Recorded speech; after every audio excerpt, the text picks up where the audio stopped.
आइए एक बिरहा की ओर चलते हैं। एक ऐसी कहानी आपके बीच में रखने जा रहा हूं,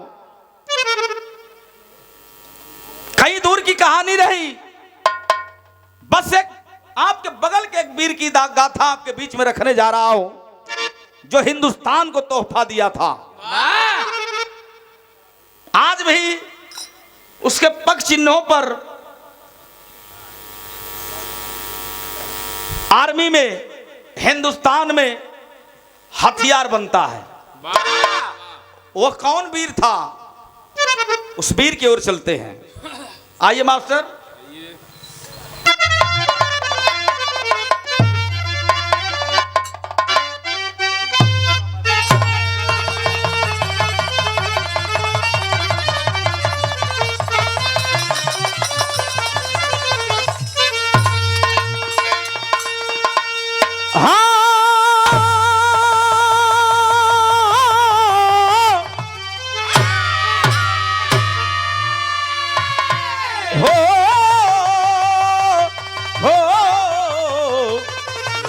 भोले बाबा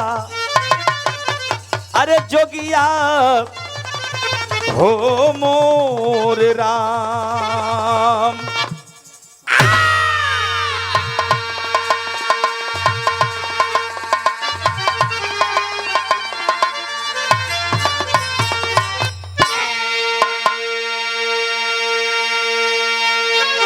आइए बिरहा की ओर चलते हैं। हमरे बिरहा में हर रस का मजा आप लोगों की मिली। 4 लाइन भूमिका के अंदर बात लिखी गई। कैसे लाल?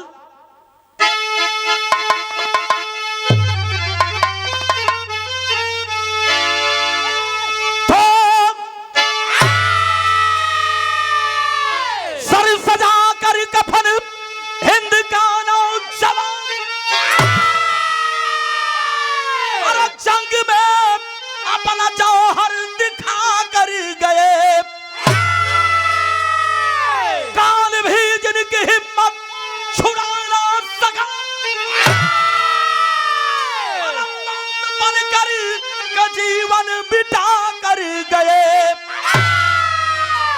खून से रंग कर इतिहास का पन्ना पन्ना अरे दे गए वीरता की अमिट एक निशानी। अरे शहादत पर जिनकी नमन करती दुनिया, अरे सौदागर सिंह की है ऐसी कहानी।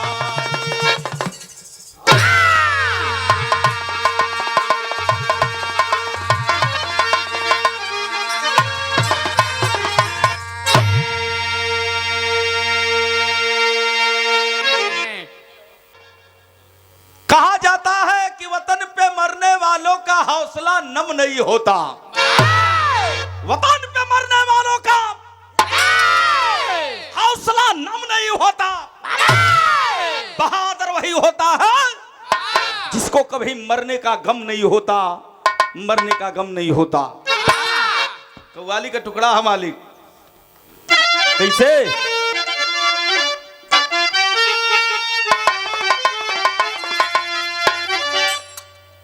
अपने जवानी के आलम में स्वर्गीय रामदेव गुरुजी, स्वर्गीय बेचन गुरुजी अपने जवानी के आलम में मचल के गाँव है। कैसे गाँव है?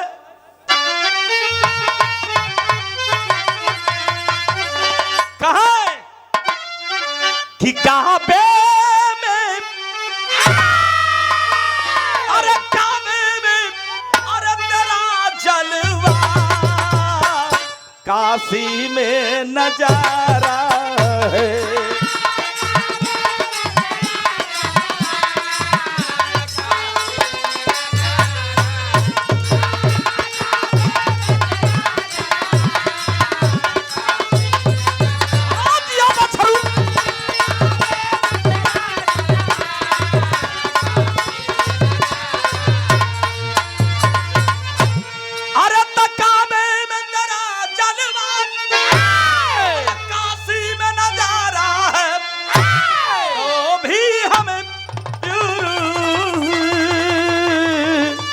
ये भी हमें प्यारा है। जब बुल्लू गुरुजी का पारी आवे पुरनिया दादा लोग बैठल है कमर पर हाथ धे के कहा का हो काशी चाप दे का बाप ताप ताप की तू कैसन तुतला है दतवा टूटल है एक ठे। अच्छा तक बुल्लू गुरुजी कहे बड़ा मचल के का कहे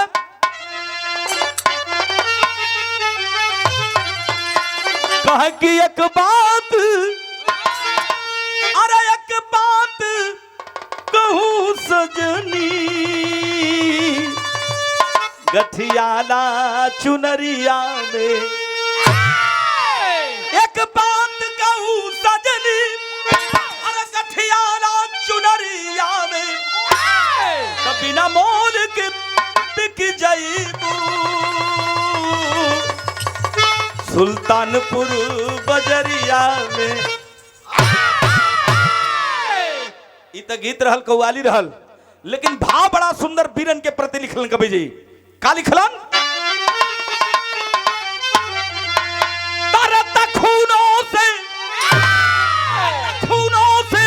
अरे लिखी जिनकी जीवन की कहानी है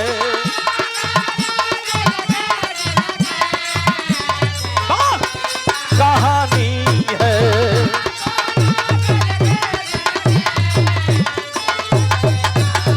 बहुत अच्छे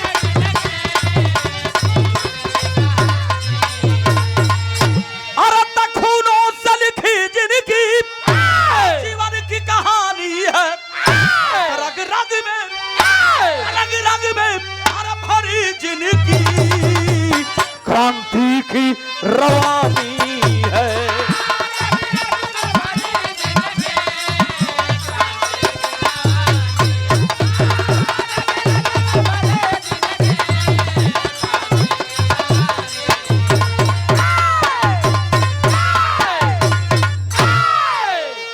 रग रग में भरी जिनके क्रांति की रवानी है।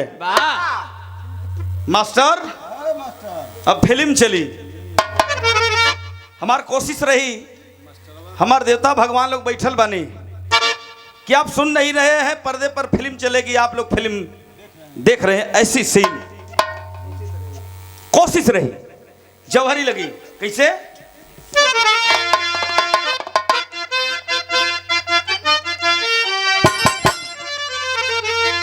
बुल्लू गुरुजी का है अरे तो निज वतन पर मरने वाली मर कर भी कभी न मरती इतिहास गवाही देता जो नाम अमर है करते कहानी कहीं दूर का ना कहानी कहां कबाए पंचो किया जमगढ़ जिला की धरती में जन्मा था सैलानी पूना पर बड़े गांव में कायम है आज निशानी। स्वर्गीय रामदेव गुरुजी वाली लगा देता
एकर नाम वीरस स्टैंड ना उठा था उसे। तोरी मास्टर हो, तोर मास्टर हो। वो मनोज का स्टैंड है, सुल्तानपुर मऊ का है। तोर मास्टर हो। अगला जन्म ले के परी तो के उठावे में के उठाव में हक दे।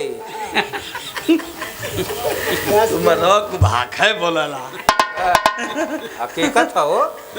नहीं ए भाई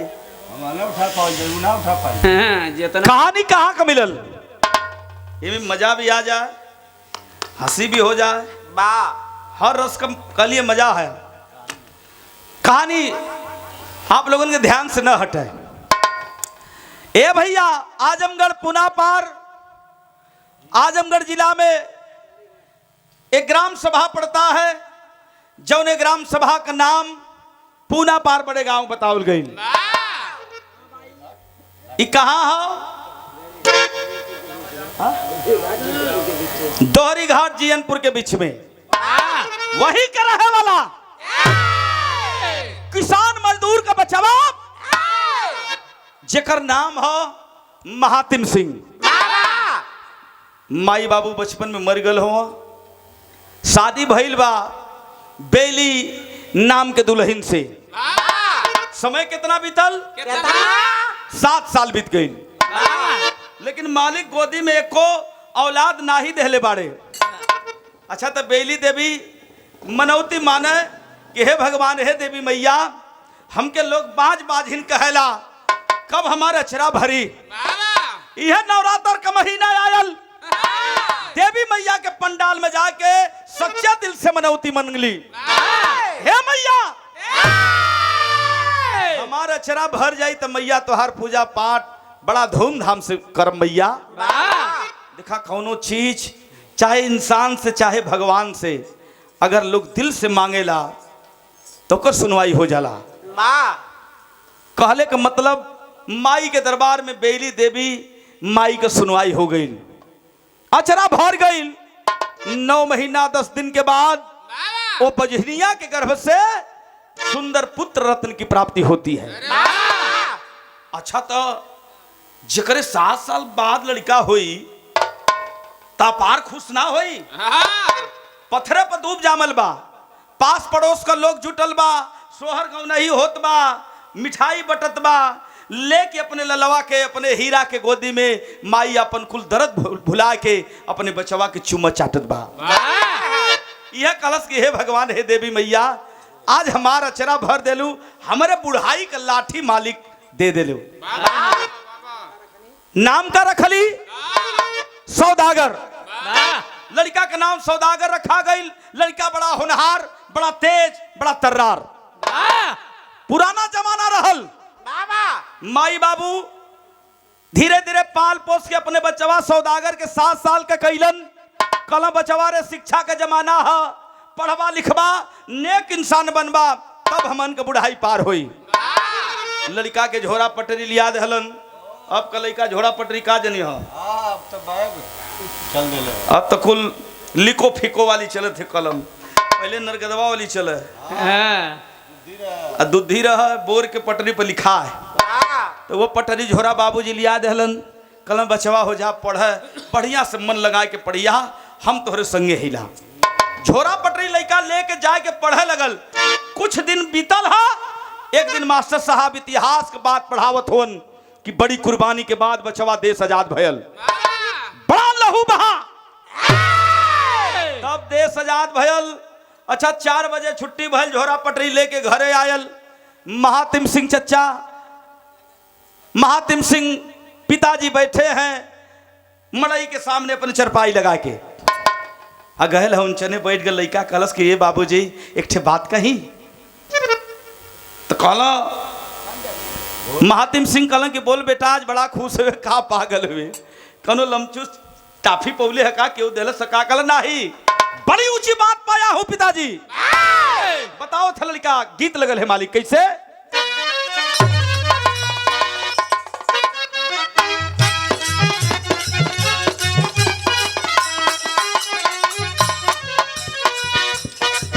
कौनो दुल्ही ससुरा से लौट के नैहरा में गई तो सखी सलेहर से कहले रहल कि हमार राजा जी हमके बहुत माने ले, इतना माने ले कहे का कहे नैहर जाए के हम कैली तैयारिया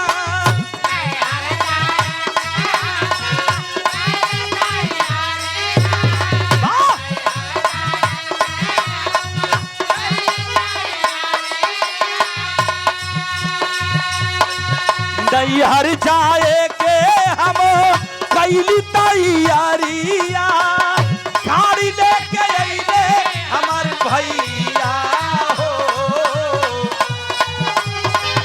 गाड़ी लेके अइले हमार भैया हो अचरे से मुहवा तो पी के रोवे लगुए सैया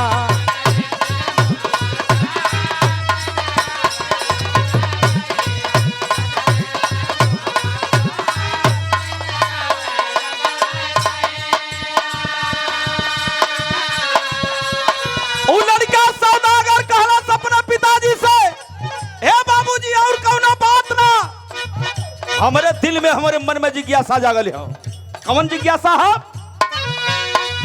देशवा के सेवा खातिर वर्दी जहिया पैबे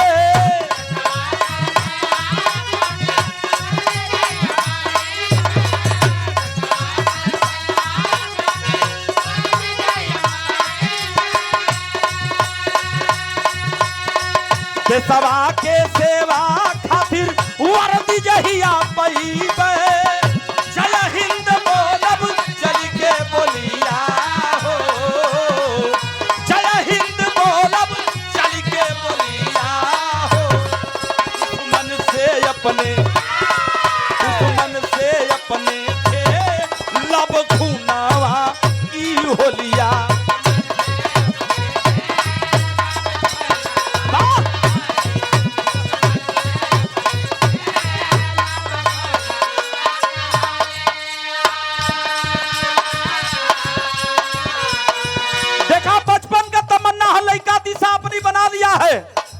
कि मैं जब भी देश की सरकारी नौकरी में जाऊंगा तो पापा हम फौज में जाई आप लोग बैठे हुआ आपका भी बेटी बेटा अगर पढ़ने में ब्रिलियंट है बढ़िया है जिस क्षेत्र में जा रहा है उसी क्षेत्र में उसको डाल दीजिए वो सफल हो जाएगा बाबूजी जी बात सुनलन कि अरे हमार बचवा देश का सिपाही बनल चाहत हम किसान हम गरीब ये बचवा तोरी खुशी की खातिर अपन पूरा खुशी कुर्बान कर दे एक बात और लड़का छोटा सा तुतलाए के कहत अपने पापा से का कहल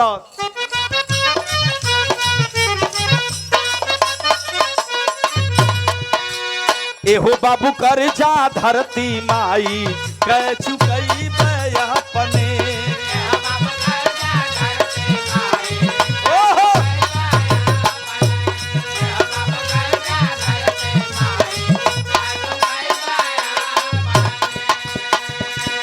एहो बाबू कदम नाही पीछे अब हटई अपने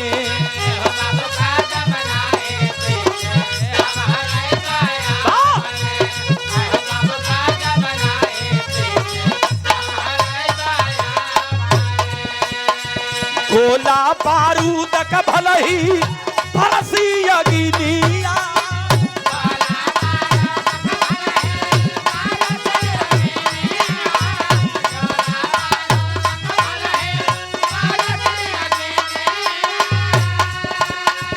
गोला बारूद का भलही बरसी अगिनिया सनना सनना सन की बोलिया हो सनना सनना सन की बोलिया हो दुश्मन से अपने थे लब खूनावा की होलिया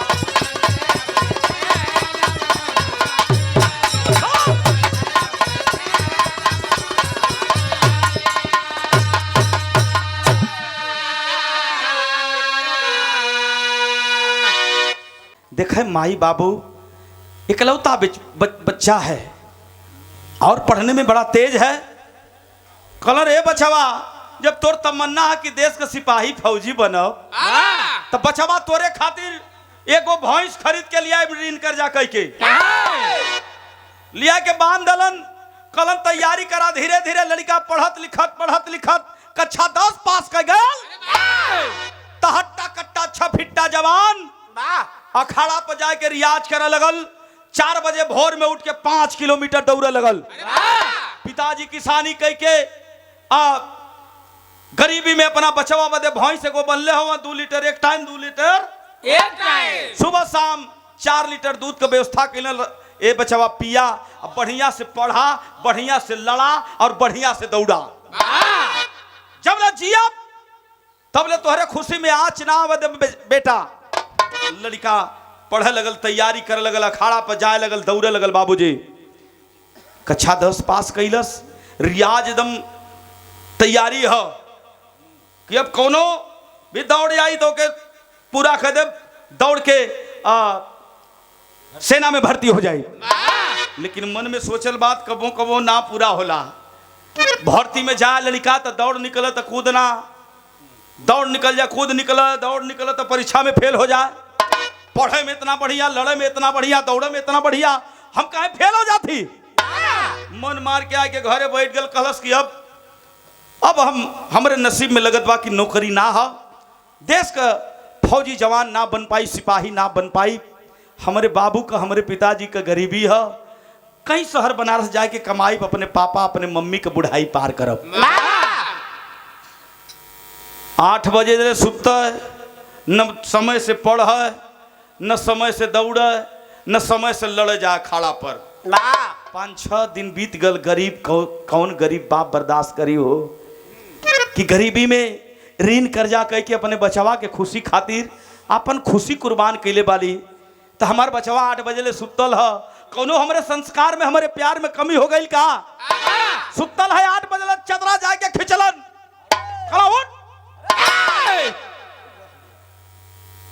काहे सुतल हुआ बेटा? का भयल? कल पापा अब भर्ती हम ना हो पाई, अब रियाज उवाज ना करब, न पढ़ लिखब, कहीं जाइब शहर बनारस कमाई। डांट दिया पिताजी। ए बचवा तोर उमरिया कितना हरा? समझौलन तैयार भल लगल तैयारी करे। वही बिछवा में सौदागर का मम्मा आ गए 2 आदमी लेके। नाम का हो करे मम्मा का? चतुरी। कल पहुना प्रणाम। खुश रहा तू। कल खुश रहा। और बतावा घर का हाल चाल ठीक बा? हाँ पहुना कुल ठीक बा, घरो ठीक बा, दुआरो ठीक बा, पस परान सब कुशल बा। महात्म सिंह पूछलन कि है 2 जने के है भैया? कहला कि सोचली है कि सौदागरा का बियाह हो जात। ये पहुना तो जौन ओकर किस्मतिया दबाइल है, दुल्हन घर में आई, जब दोनों को आपस में किस्मत लड़ी तो भक्त किस्मत खुल जाई। महातिम डांट दिलन। कल हम मर्दवा नहीं, तभी लड़का पढ़ा था, तैयारी करत था, तब ले ओकर बियाह कह दई। उठ के जाए लगलन। चतुरी कहल तुहरी बैठा बैठा ही तो कहाँ जाता हुआ? कल बड़का लड़का वाला हो गईला। सोचली कि इनकर लड़की बड़ी सुंदर है, संस्कारी है, पढ़े में बड़ी अच्छी है, जोड़ी बड़ी अच्छी है, दोनों का शादी करवा दे तो बड़ा का लड़का वाला हो गया। महातिम सिंह कहला कि अरे ही तो बैठा तुहरा बहने हो, नाराज हो गई ना, बियाह कहला तुहरा बहने हो। कहले का मतलब बाबूजी धूमधाम से बहने का शादी चतुरी मम्मा करौलन। आ जब स्त्री देवी नाम का दुल्हन घरे में अंगना में प्रवेश कैली ह, कदम रखली ह, 6 महीना बीतल ह, तब भैल का बाबूजी है को गीत लगल। कौन गीत बा?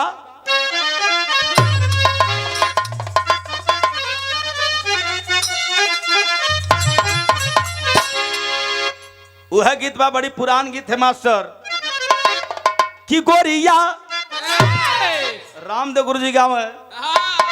कहे कि गोरिया, हाँ गोरिया मुश्किल भजीन तेरी गली में। अरे तेरी गली तेरी गली तेरी गली में, हाँ हाँ तेरी गली में मजा बरहो तेरी गली में। यही चीजिया के तरी से उलट के स्वर्गीय बुल्लू गुरु जी कहें कि निकला निकलो कूदू सपना तेरी गली में, तेरी गली में।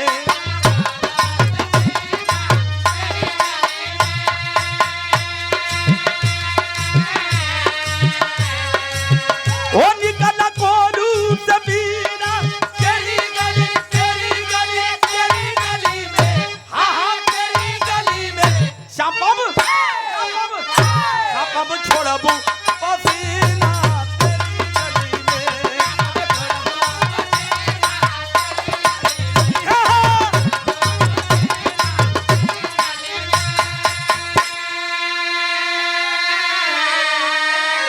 देखाई है समय किस्मत का खेल होता बाबूजी।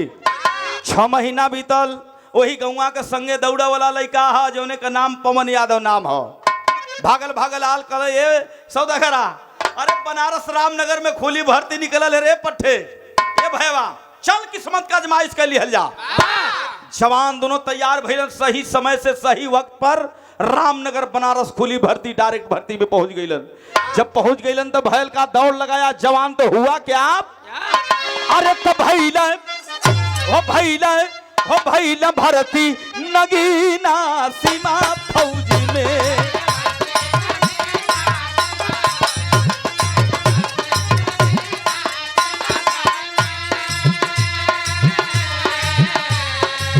ओ भैला भर्ती नगीना सीमा फौज, सीमा फौज, सीमा फौज में, हाँ हाँ सीमा फौज में।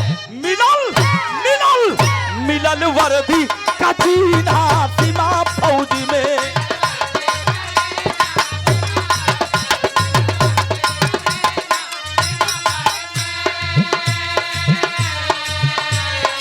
हाई देखा चमत्कार, जहां दौड़ ना निकलत रहल लड़का का गैर रामनगर बनारस में जब दौड़ लगौला सो बाबूजी तो एक्सीलेंट दौड़ मार देला सौदागर। जब एक्सीलेंट दौड़ मरल सो अधिकारी जब देखलस कलस किए तो पहलवान लगता है, हट्टा कट्टा छफिट्टा जवान है, ये हमारे आर्मी के लायक है। कहले का मतलब डायरेक्ट भर्ती में सौदागर सिंह डायरेक्ट भर्ती हो गया। जब भर्ती हो गए बाबूजी, ट्रेनिंग पार किया जवान। 6 महीना का एक बाद ओकर प्रथम ड्यूटी कहाँ लगल? बेला कवन है 1962 की बेला, और प्रथम ड्यूटी लगी है उस जवान की चाइना बॉर्डर पर। पढ़ाइयो करत था जवान आ ड्यूटियो करत था। पढ़ाई का कैलस इच्छा कबीर कैले पढ़ाई,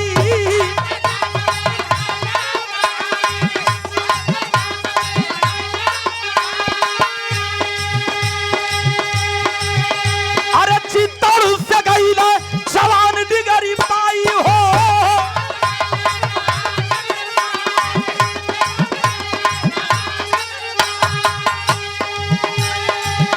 लांस नायक पद को छीना सीमा फौज में, हाँ हाँ सीमा फौज में। मिलल वर्दी का चिन्हा सीमा फौज में।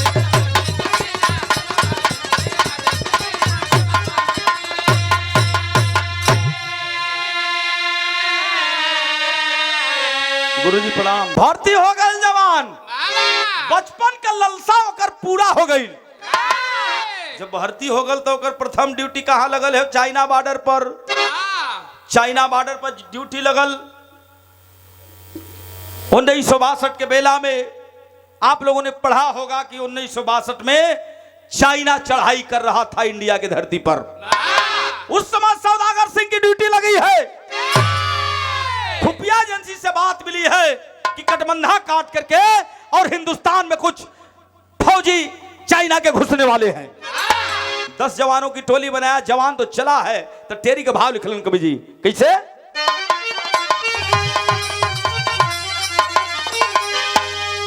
कहा कि वतन का कैसे जाई पनिया,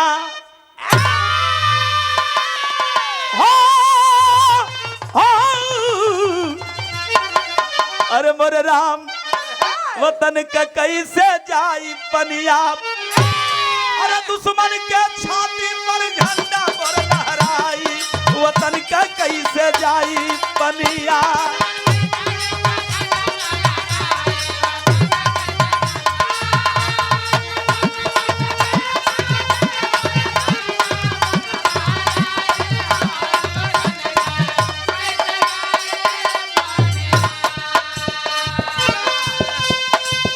गुरुजी आप तो संगे गौले हो स्वर्गीय बुल्लू गुरुजी के संगे वो चेरी के बाद बिरहा के बानगी कहे ले जाए तो ठीक है, नहीं तो टुक्का गुरुजी कहा स्वर्गीय बुल्लू गुरुजी।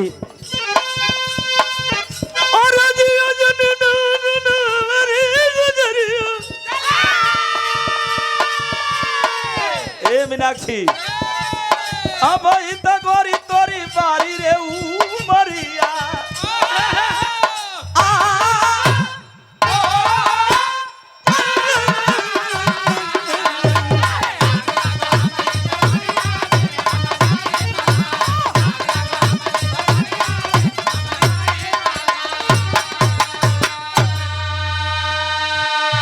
आजकल गुरुजी बिरहा नाच हो गई, अब गवैया एक ना कहत हो डांस में ट्रेंडिंग स्टार लिखा था, अब वो खोजता है। ए भैया घमंड से ना प्यार से। मीनाक्षी जी है ये अपने गायकी पर, हम लोग इनको स्वर कोकिला कहते हैं, अपने गायकी पर खड़ी है। हम गायक हैं तो हमारी गायकी से पहचान है, नाचने से नहीं है। छोड़िए ये सब बात, इधर की बात इधर छोड़िए। ए भैया जवान जब पता पाया कि मेरे हिंदुस्तान का कटबंधा काट करके चाइना वाले मेरे हिंदुस्तान में प्रवेश करने वाले हैं, तो जरा गौर फरमाइएगा 1962 में मेरे देश के पास हथियार बहुत कम था, कमजोर था। चाइना के पास बड़ा हथियार था, हमारे पास राइफल रहा और चाइना के पास SLR हथियार रहा, मतलब सेल्फ लोडिंग राइफल उसके पास रहा। जवान कहा कि हमारा हथियारवा भले कमजोर है लेकिन गुरुजी हमारा हौसला उस साले से बड़ा है। अरे वाह! कहा किसकी मजाल है जो छेड़ दे दिलेर को, किसकी मजाल है जो छेड़ दे दिलेर को, गर्दिश में कुत्ते भी काट लेते हैं शेर को। दोनों से लड़ाई छिड़ गई बा, साथ ही 2 फौजी मार दिए गए दुश्मन की गोली से। तब तक आग बबूला हो गल जवान, जब आग बबूला भैल है तब वीरस का भाव लगल बाबूजी कैसे।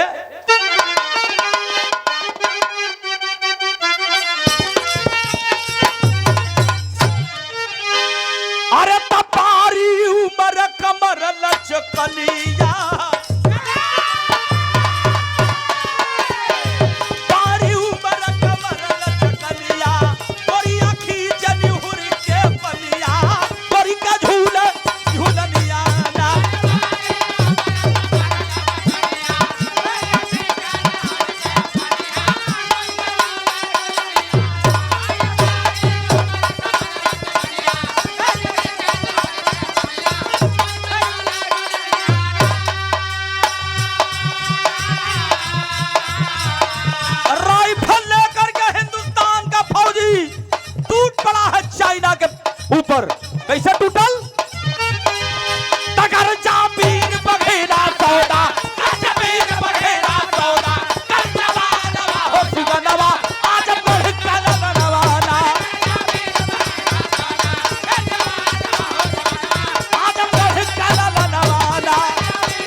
बंधा कटल देखलस कलस की साला हाई चाइना वालन का औकात। राइफल में दुइया को गोली बचल है, अब गोली लग जाई दुश्मन को मर जाई ई फर्क ना है। दौड़ करके कटबंधा का कूद करके चाइना में प्रवेश कर गया। राइफल में संगील लगी हुई थी, पहलवान रहबा कयल धविया पाट पर काला जंग पर जगह चढ़ाए के पटका और संगिनिया कलेजवा में भोंग दे।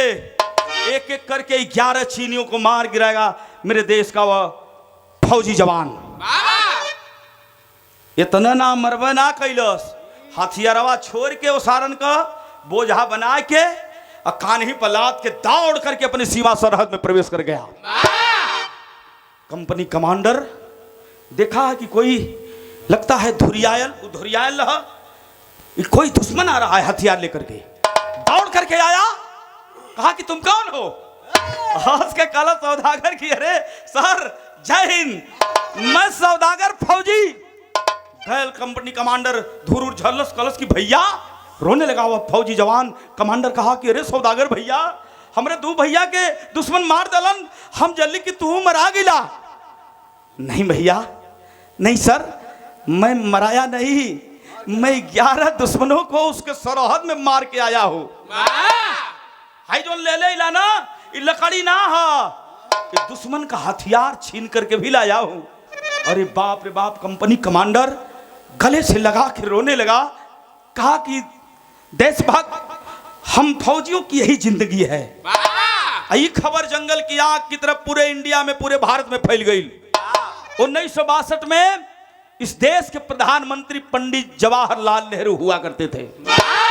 उनके कान में खबर गई कि उत्तर प्रदेश का एक हिंदुस्तान का फौजी, आजमगढ़ का जवान 11 चीनियों को मार करके 11 एसएलआर हथियार हमारे धरती को दिया है।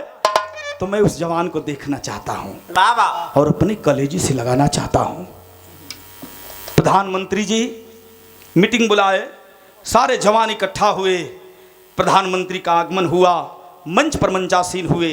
तो यह ठे गीत लगल है मालिक, कौन गीत बा?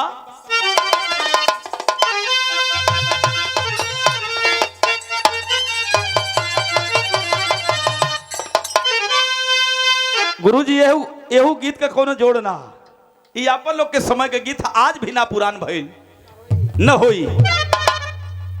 कैसे? अरे तई पतिया कही गई ना, अरे तई पतिया कही गई, अरे पहले का पुरनिया,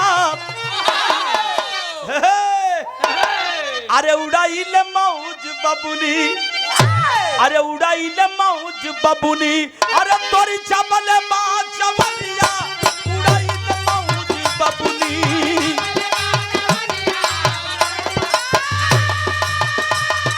यह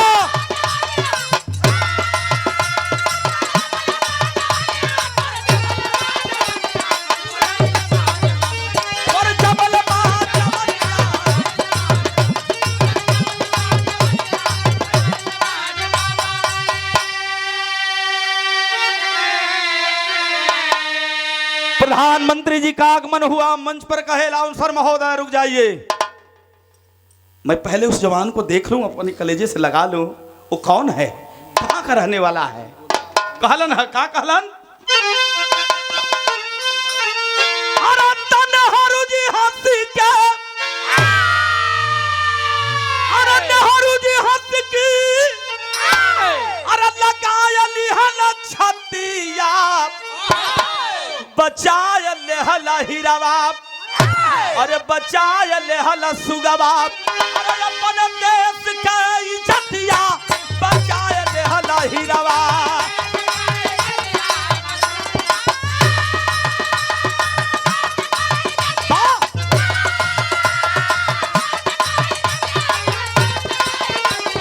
बचाय लेहला हीरावा।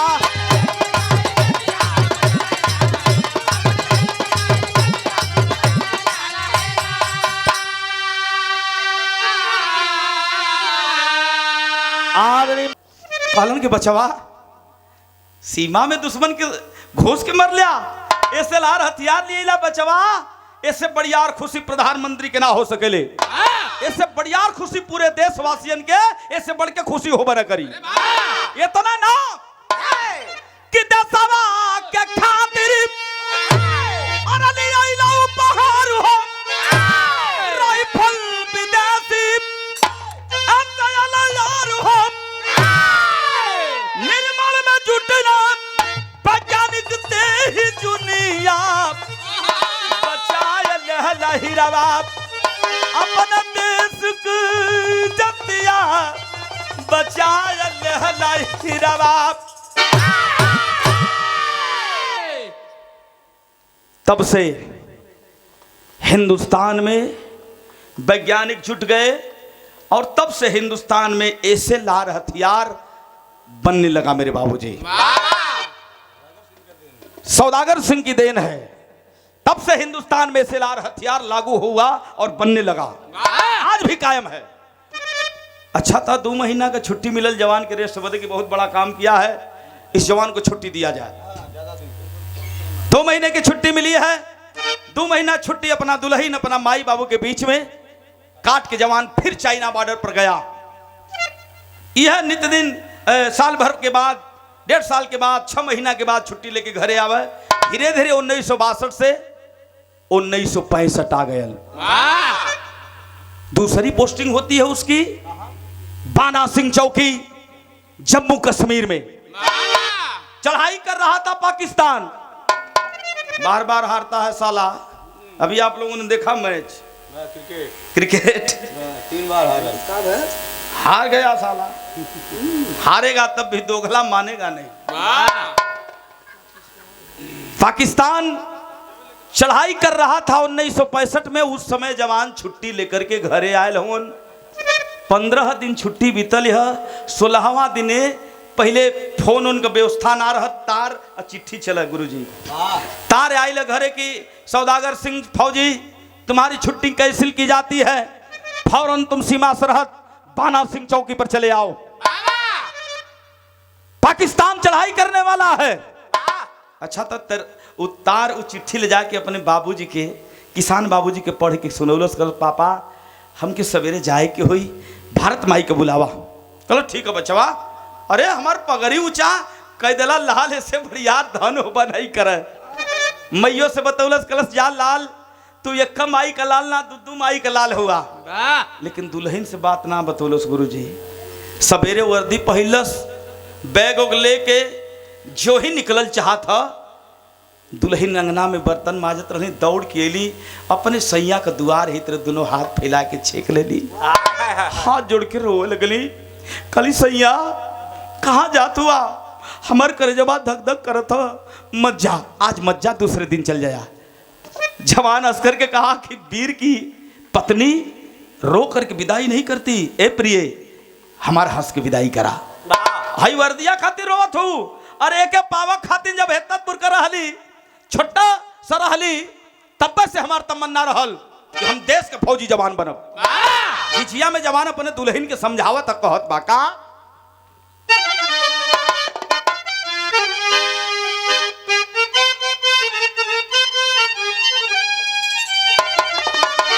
यह कहलन कि रहल सपनावा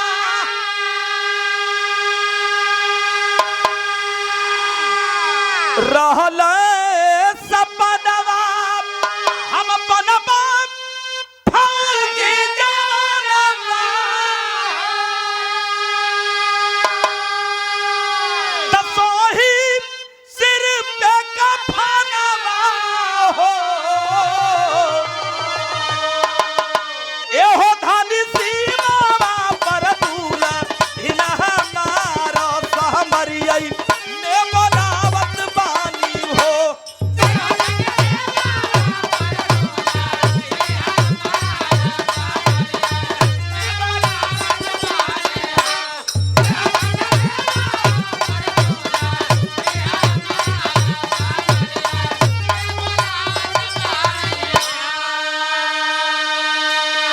दुल्हन इतनी बतिया सुनते और रोवे लगली।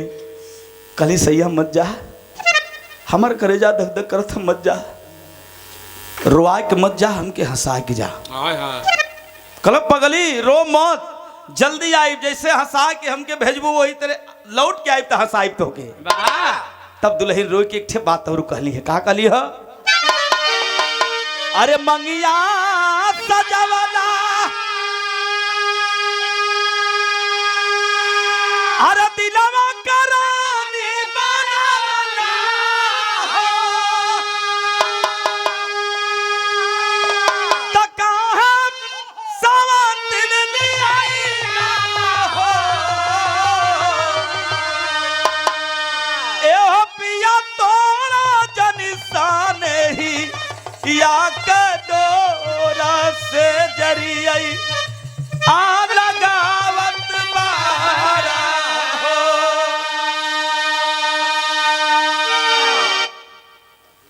विदाई करती है दुल्हन अंत में, कल जा सैया जैसे हंसाए के जात हुआ वही तरह आए के हंसैया।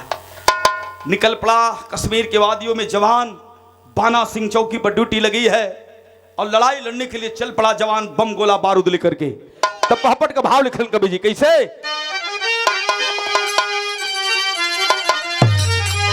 अरे चढ़ा के वर्दी, अरे चढ़ा के वर्दी, अरे वतन का पहरेदार सीमा पर चली भइले, अरे करत कर जना दुश्मन के ललकार सीमा पर चली भइले।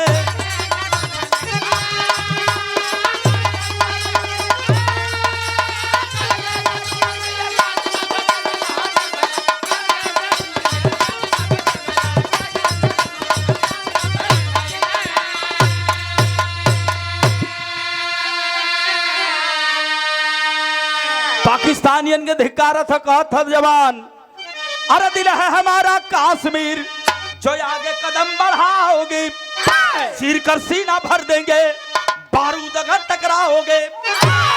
अरे इंकलाब के अरे करत वीर जयकार सीमा बन के मौत है उठा लिया हथियार सीमा पर चली भइले। बन के मौत है उठा लिया हथियार सीमा पर चल भइलन। 2500 दुश्मनों को मार गिराया पहलवान फौजी, तिरंगा झंडा लहराने लगा, कहा साले तेरा नापाक इरादा है पाकिस्तान वाले। हिंदुस्तान का फौजी सीना खोल करके लड़ता है गरीब किसान का बेटा, और तू साला छुप करके वार करता है। एक दुश्मन छिपा है झाड़ में उस पार, सरहद के उस पार पाकिस्तान में, और गन की पॉइंट किया है फौजी जवान सौदागर सिंह की तरफ। तालहा के भाव लिखन कवि जी कैसे?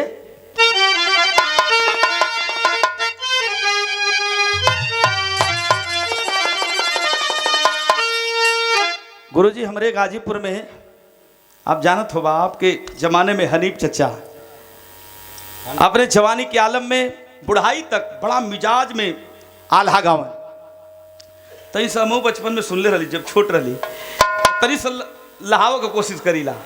तब कैसे गाँव है? कैसे? एक ठेगुनी आ जा कह है आल्हा का भाव कैसे?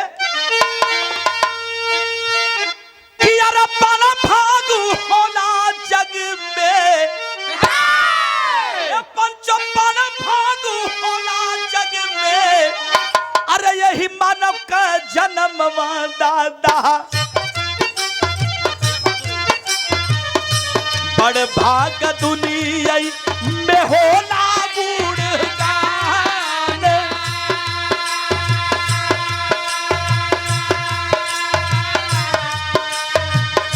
बड़ई भाग दुनिया में होला गुणगान।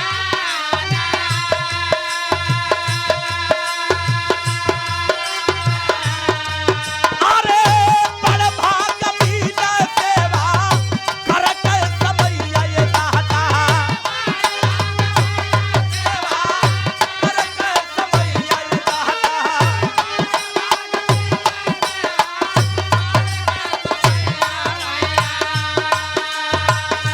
धरती का खर्चा अरे भराई के तीर, धरती का खर्चा भराई के तीर,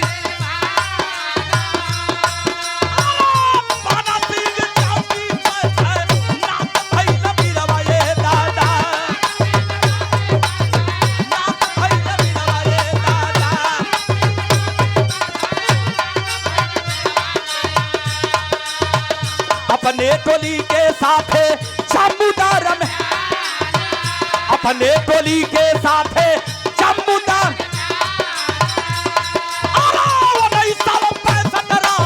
रात का समय ये दादा,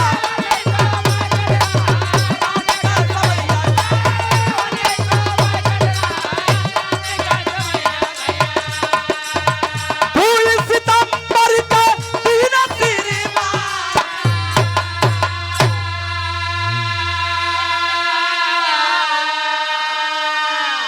दुश्मन की गोली सरहद के उस पार से आई और सरहद हिंद का जाबाज सिपाही की कलेजे को पार कर गई। धड़ाम से देश का गरीब का बेटा गिरा धरती पर, लहू लुहान, भागल भागल 4 गो फौजी अलन। सौदागर भैया तो के गोली लग गई दुश्मन का। हाथ जोड़ के जवान कहा भैया देरी हो जाई, हमके हॉस्पिटल में मत ले जइहा, नहीं तो अपने दिल की बात न बता पाई, बहुत देर हो जाई। जवान से कहा कि समय बहुत कम है, हमार इंतजार, हमार बुढ़िया माई, हमार बुढ़वा बाबू, हमार पत्नी, हमार इंतजार, हमार राह देखत हो। अपने दुल्हन से वादा कह के आ लीला कि जैसे हंसा के भेजत हूँ आई तो हुई तेरे हंसाई। एक जवान कहा कि भैया क्या लिखवाना चाहता है।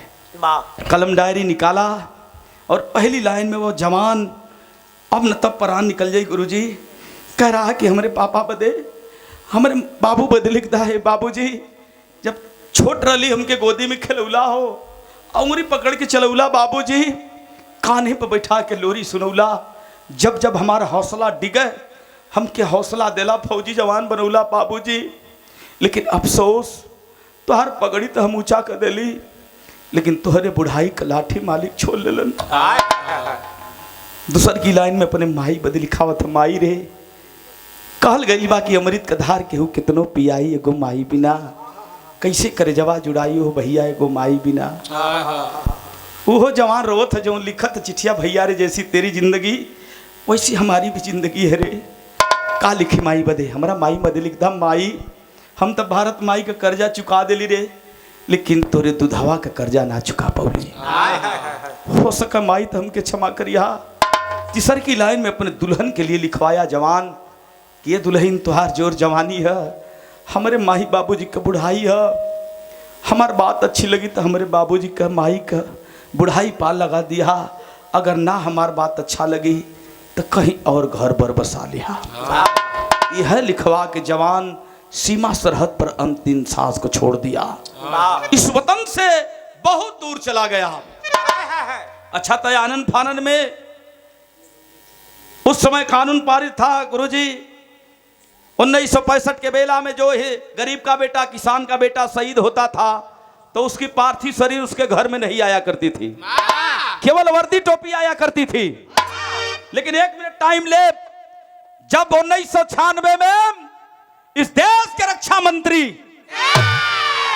धरती पुत्र मुलायम सिंह यादव हुए, सीमा सरहद पर गए, देखे कि गरीब का बेटा, किसान का बेटा, मजदूर का बेटा शहीद हो जाता है लड़ते लड़ते देश के लिए, तो उसके साथ, उसके कफन के साथ राजनीति होती है। ऐसा नहीं होने दूंगा। धरती पुत्र मुलायम सिंह यादव संसद में कानून पारित करवाए और उस कानून को बंद करवाए कि वर्दी टोपी नहीं जाएगी। अब जब शहीद होगा गरीब का बेटा तो उसकी पार्थिव शरीर सह सम्मान उसके परिवार में जाएगी। यही नहीं, भारत सरकार सहायता के लिए 10 लाख रुपया उस वीर सपूत के परिवार के लिए देगी। धरती पुत्र मुलायम सिंह यादव की देन रही। लेकिन 1965 के बेला में बाबूजी सीमा सरहद पर जवान के बाडी के दफना दिहल गई और वर्दी टोपी ताबूत में रख के बाबूजी ही पूना पार आजमगढ़ में लोग लियाव के तैयारी करत बा। जब जानकारी भइल घर वालन के, परिवार के, हित नात रिश्तेदार, पूरा जिला जवार के, तो लोगन का तांता लग गई कि चल जा। बड़ा भक्त देखली, लेकिन जो देश के लिए जीता है मरता है वो परम भक्त होता है देश का। भैया हो, शासन प्रशासन द्वारा जब ताबूत में बंद वर्दी टोपी आई है घर पर मेरे बाबूजी, माई तो सुन के पागल हो गई, रोई के हो। डीएम साहब, एसपी साहब, आला अधिकारी, नेतागढ़ सब लोग जुटल बा। ताबूत तो ही भेड़िया में खोल दिहल गईल। दौड़ के माई अली हा अपने करेजा के टुकड़ा के हो भैया, वही तबुतवा में खोजत थी तो लड़का ना, बबुआ ना, वह वर्दिया टोपिया है जौन पहिर के गयल रहल। निकाल के माई कलेजा से लगा के आई हो लाल कह के बेहोश हो गईली। भागल भागल घरवा में से श्री देवी अली, माई के हथवा से वर्दिया छोड़ के कहली का हो पगलू, काले रला की जातिला हमके हंसाए के भेजत हो, आई लौट के तो तोके हंसाई, हमके रोवा देला न, हमके रोवा देला, काहे बदे गईला, हमसे काहे न जवाब देला। मना ने कहली। सब लोग है दरवाजे पर, हजारों हजारों की भीड़, डीएम साहब, एसपी साहब, जितना लोग है बाबू, सबके आंख में आंसू है। दुल्हन रो के वर्दिया ही करजवा से लगा के अपने पति स्वामी से कहली है, का कहली है,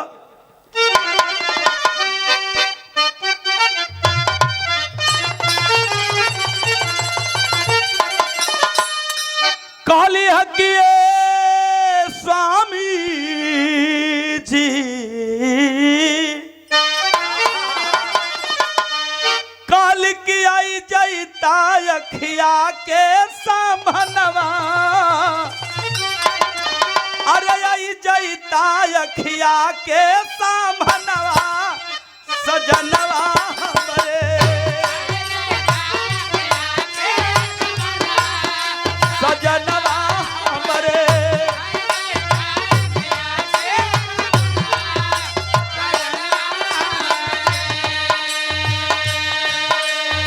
और गुरुजी के भांजे हमारे आलोक यादव भैया के द्वारा पुनः इस भाव पर 200 रुपए का आशीर्वाद। भैया के प्रणाम, गुरुजी के प्रणाम। काहे नहीं बोलत हुआ वर्दिया लेके हिदरे हथवा में स्त्री देवी पूछत हई, वाला कई के गाई लाला वटी के नाई ला हो,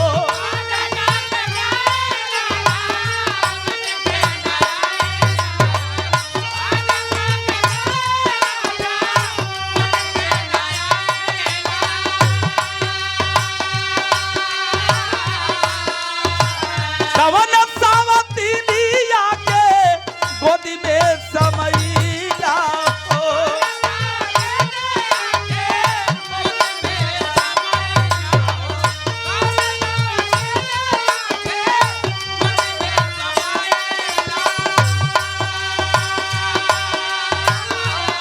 ए सैया हमके इतने बता दा, कैसे काटब विधवा के जनमवा, सजनवा हमरे। सब लोग चुप कराओ, मत रोवा बेटी। बाबूजी पब्लिकिया में घूम घूम के रोवे, कहाँ भैया, पुरनिया दादा लोग समझावा, भैया मत रोवा, तो हर बेटा मरल नहीं क्यों तो अमर हो गईलन। हाँ भैया हम समझत थिला, ए बदे ना रोवत थिला कि हमार लाल चल गईलन, तो नेक काम कह के हमार लाल गल होवन, कोनो बुरा काम कह के नहीं गल होन। हम ए बदे रोवत थिला कि जौने कन्हैया पर हमार लाश होके के चाहिए, आज हमारे बेटवा का लसिया हमारे कन्हैया पर रखाई तो हम टूट जाई। कैसे बर्दाश्त करब हो पंचो। यही बदे रोवत थिला कि हमारे बुढ़ाई का लाठी मालिक छोड़ लेलन। डीएम साहब कहे कि परिवार रो रो के मर जाएगा। पुतला बनाया गया, घाघरा नदी के किनारे ले जा करके वीर शहीद को अंतिम विदाई दी गई। मरणोपरांत वीर गति प्राप्ति के बाद भारत सरकार सौदागर सिंह को परम वीर चक्र से नवाजी भी। आज भी जे भैया पूना पार बड़े गांव में गए हुई, आज भी उस जवान की भव्य मूर्ति लगी है। लोग बड़ा भाव से जानल और आरती का थाल सजा के वीर का आरती उतारलन। कैसे खड़ी कलाइन है।